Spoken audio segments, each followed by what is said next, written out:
સાહેબ બંદગી.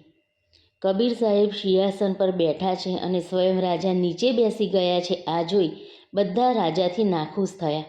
અંદરો અંદર ચર્ચા કરવા લાગ્યા. બાદશાહ સિકંદર, આ સારું નથી કરી રહ્યા. આ તો આપણું અપમાન છે.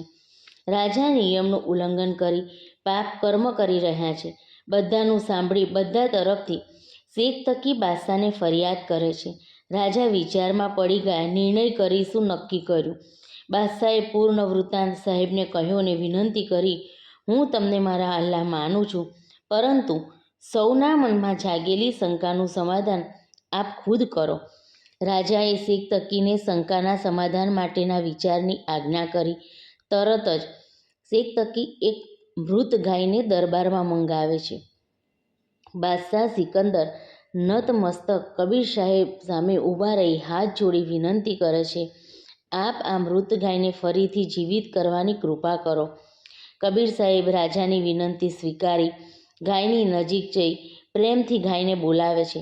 થોડી વારમાં ગાય જીવિત ઊભી થઈ કબીર સાહેબના ચરણોમાં ચાટવા લાગે છે.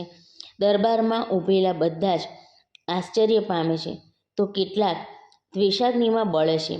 પરંતુ બાદશાહ સિકંદર કબીર સાહેબના ચરણોમાં પડી સાહેબના સ્તુતિગાન કરે છે. સાહેબ બંદગી. સાહેબ